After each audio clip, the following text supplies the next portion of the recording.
Speech at the Oxford Union went viral online after he argued that British rule had destroyed India's future. Let's see a bit of that speech.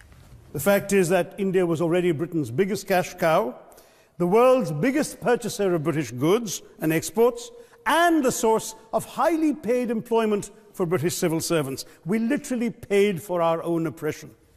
We paid for our own oppression. Dr. Tharoor will be joining us very shortly for more on that. Is he right, though?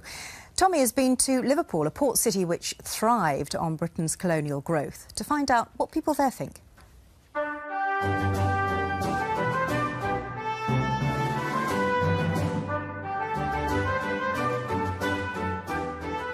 What do you know about the British Empire? That Britain rule other countries? Well, not rule. They like help rule other countries? They're sort of like involved in a lot of the countries around the world. The British Empire, it's a very imperialistic and in the past very arrogant situation. We used to have like Australia and India and all those other countries around there, but I don't really know that much about it. I believe that we brought a lot of freedom to people, a lot of opportunities to countries which probably didn't have them in the past. The Redcoats marched all over the world and plundered the place. They turned up in places like Africa and said, "We're here," and that was it. They ruled India at the time, in the 19th century and 18th century. When they did go there, they brought all the diamonds and everything down here, which Queen got at the moment. Are you proud of the British Empire and the fact that we ruled a big part of the world? Yeah, because it proves power. It proves that we are a powerful little country. Are you proud of the British Empire? Very much so, yes, yeah. I'm proud of being part of the UK, but English history I'm not that proud of, no. I think half the problems we've got today are to do with the history of the English, not the British, the English. Who's benefited? Us. We've gone and we've robbed natural resources such as gold, oil, diamonds, trees. We've killed wildlife, we've killed indigenous people. You can't live in the past, we know that. But I certainly think it had more benefits than anything else. We've introduced parliaments and democracy voting, elections for people, one man, one vote type of thing. Do you think we're now compensating for what the Brits did by letting immigrants into the country now? Absolutely not, no. No, 2 million Indians fought for us in World War II, and people go on about the immigrants that come from India. If it wasn't for these people that came from these countries, we'd have lost. I think it's time now that we've got such an influence on the countries. It's sort of like, OK, well, we'll give back some of the stuff that we took from you, yeah? So they should compensate India, they should give it back now? Yeah, exactly, It's been ages now. They should pay it with interest, as a matter of fact. I don't think you can compensate. How do you compensate something like that? I think we should learn our lessons. I would probably say to them, the past is the past and we're not responsible for the past. That we should all just now get on together. We should all get on together. The past is the past and we're not responsible for it. What are your thoughts at home? Do email us, text us, call or use social media to get in touch. Should Britain pay compensation to its former colonies? With interest, as that gentleman said. We're going to find out what our guests think in just a moment. First, though, let's hear from the man who suggested that, Dr. Shashi Tharoor, who joins us from Edinburgh this morning. Good morning to you, sir. Thank you very much for joining us. Good morning. Good to be with you. Your country, India, is tipped as a future superpower. Do you need Britain's money or apologies? Well, superpower is something else. I'm afraid we're still super poor. So it's a while before we can contemplate superpower status, and I'm not sure we should. But that's another debate. I think as far as the reparations issue is concerned, what I suggested at Oxford was that what was important was the principle that a debt was owed, not a sum of money, because as somebody said in that extract earlier, you can't quantify human suffering. What you can do, of course, is to make a gesture, and I suggested £1 a year for each of the next 200 years to make up for the last 200. And what would that amount to in your sums? £200. I mean, the point is, there have been calculations made by people, and they're impossible to fulfil. I mean, somebody has suggested a figure of 3.4 trillion pounds sterling, and which is, you know, far larger than your economy and far larger than you would be able to pay over the next 200 years. So I think that sort of debate is pointless. And the kinds of things I was talking about, the depredations, the dramatic reduction of India's share of global GDP from 23% when the British came to 4% when the British left, the collapse of India's exports from 27% when the British came to 2% when the British left, all of these things, and then the loss of human lives, something like 15 to 29 million Indians died unnecessary deaths in man-made famines during British rule. And the fact is, you cannot put a price on all of this. Sure. And so reparations in monetary terms is pointless, but the principle of atonement, not just apology, but of atonement, is why I suggested £1 a year. What about the other things that Britain perhaps left India? So parliamentary democracy, you may have heard one of our guests speaking about that earlier in Liverpool. Also the rule of law, the protection of rights, the English language, a very good railway system which still employs 1.6 million Indians. Are you really saying that when Britain left India with nothing? No, but I am saying that Britain left India a lot worse off than it would have been without Britain. As far as the railways are concerned, for example, which is frequently trotted out as an example, the railways were a wonderful British scam. They were built for British convenience, to get Britons around, and particularly, above all, to move Indian raw materials to the ports to be shipped to Britain, where very often they were manufactured into goods and shipped right back to India, where we paid extortionate prices for them. What is more, in building the railways, the British offered such extravagant guaranteed rates of return to British private investors that every line of railway in India cost double what the same mile would have cost in Canada or Australia. It was, as it was pointed out at the time, private enterprise, British private enterprise, at public risk, Indian public risk. It was essentially a colonial scam. It had nothing to do with the convenience of Indians or the demands for mass transport by Indians, because the railway lines were not constructed to serve that purpose. They were constructed, as everything else was, to serve British purposes. Thank you, Dr. Tharoor, for those points. Alison, Britain effectively took out more than it put in, and it's a colonial scam. Well, I've read a little bit about this, and there are some people who would say the opposite. As for being a scam, I don't agree with that at all. I'm proud of our British heritage.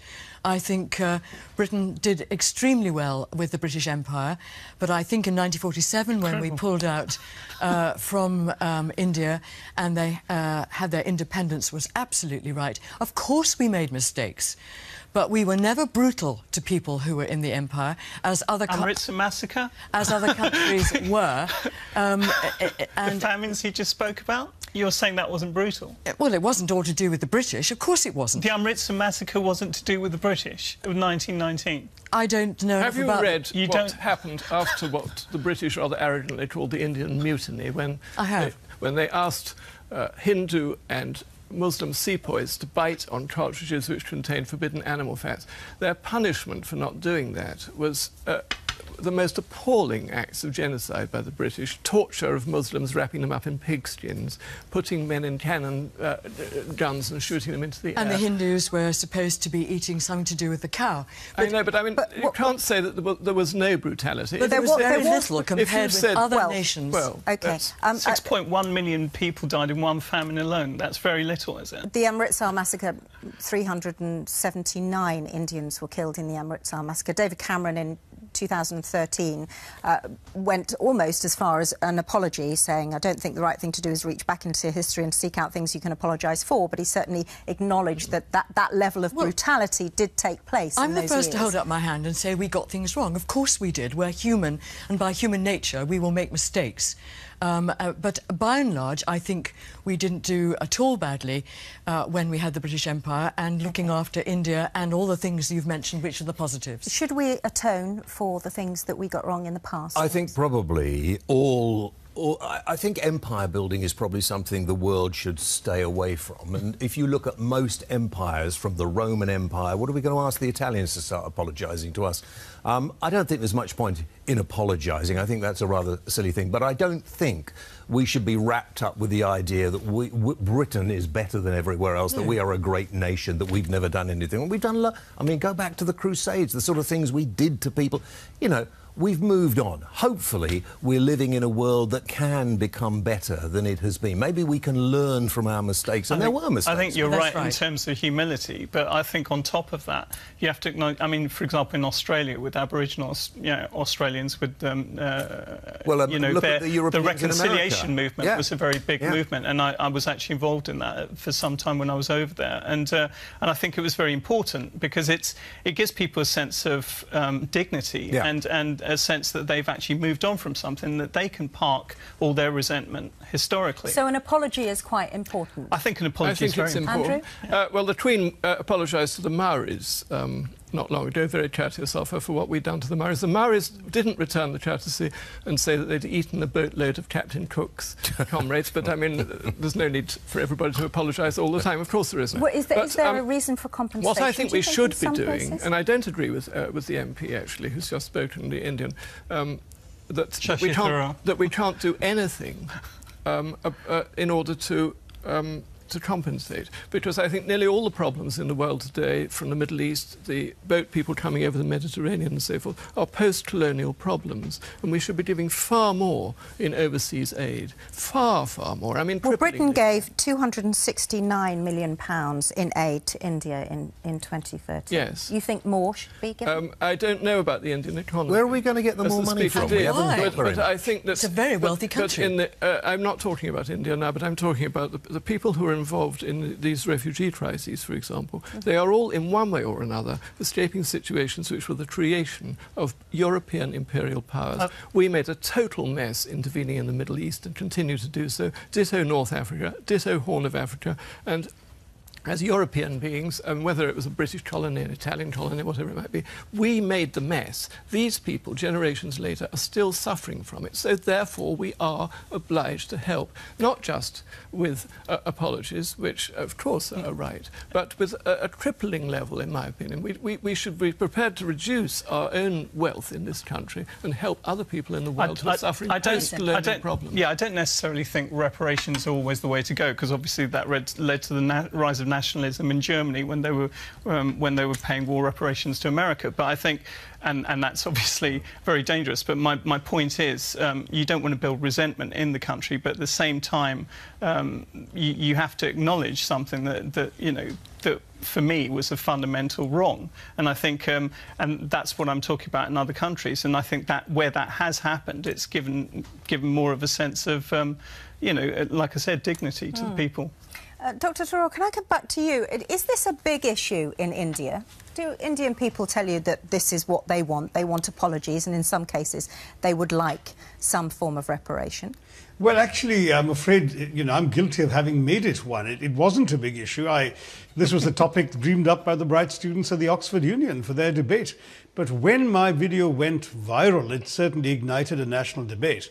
And there was overwhelming public sentiment in favour of my argument, and the Prime Minister himself, no less, spoke publicly in support of what I'd had to say. So it did turn out to be a bigger issue, and I suppose the fact that we're discussing it now on the BBC suggests that it has ignited some reflection in various parts of the world. If I could comment on a couple of things that were said earlier. The Amritsar massacre, for example, Jallianwala Bagh, was actually took 1,741 victims, not just the 300-odd you mentioned. And the tragedy is that this was done to a group of completely unarmed protesters who were protesting a particularly iniquitous law imposed by the British commanding officer, General Dyer, which obliged Indians to crawl on all fours through a street.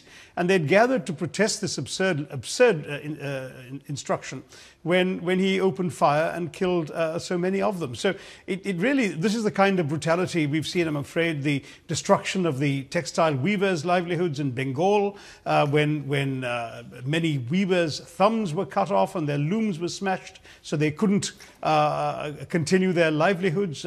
Dhaka, now the capital of Bangladesh, was depopulated. Do you not think that those atrocities, sorry to interrupt you and forgive me, but when David Cameron went on a visit to Amritsar, he did say, we're dealing with something here that happened a good 40 years before I was born, and the British government rightly condemned it at the time. So do we need to keep atoning and saying sorry for things that happened way, way in the past? But would you say the same thing to the Chinese and the Koreans who are demanding apologies from the Japanese right now? The fact is, there's hardly anyone alive in Japan who was responsible for any atrocity committed during the Japanese occupation of these countries. But the principle is important. We all remember, I think, of my generation, that historic picture of Willy Brandt on his knees at the Warsaw Ghetto in Poland. I mean, he was a socialist. He had nothing to do with Nazi crimes. But the fact is, today's Britain was built on the proceeds of its rapacity in India in great part, and not just India, and the other colonies as well. You know, the Jane Austen novels and the lifestyle they depicted were made possible by money from the plantations in the Caribbean. Alison just wanted to come back on one point. The people of Britain, it seems to me, are living today as the heirs of this iniquity and this colonial exploitation. Alison, and therefore they can't really say that they have nothing to do with it. I do agree they don't have to pay for it in a monetary sense. Okay. I would like to say, what about the corruption that's present in India at the moment? I've lived in India for a year, and I know the corruption was absolutely appalling. It hasn't changed. India could be much better for the people who are so poor if they looked after their own in a far better way. And if we give money in reparation, if that was to happen, where will it go? It'll go into pockets of people and line their pockets. It will not help the poor. All right, Tommy, what are people Sian, saying it's trending online on social media. Lots of comments. Do look up the hashtag if you want to see what some of the other comments are. But George here saying, Britain is arguably the most invaded country in the world. So are we now going to sue the Celts, the Romans, the Saxons, the Vikings and the Normans for attacking Britain? That's brilliant. Also, Jason saying, pay them for what? Building their nation. Every other country in the area is in a right state except for the former colony India. Coincidence? He doesn't think so. Baraz is saying, don't stop with India. All the other victims of the empire, including Kenyan and other former colonies, should also be compensated. And Paul has got in touch and he's saying, we should be made to pay for compensation. We should be made to pay compensation for the upheaval that we leave behind when a country is no longer useful to us. Tommy, thank you very much. Mention Kenya, of course. There was compensation for the Mau Mau uprising, which was paid in 2013. That was £20 million. But I quite like that text as well, saying, are we going to sue the Romans and the Vikings and the Saxons? I mean, where do you stop, Andrew? Well, I don't think it would be much use suing the Italians at the moment, poor things, because I don't think they've got very much money. But we could try beating up the Celts again, I suppose, if you wanted to. No, we've had enough beating up, thank you very much. Thank you. Thank you to all of you and to you at home as well. And thank you to Dr. Taror for joining us there from Edinburgh.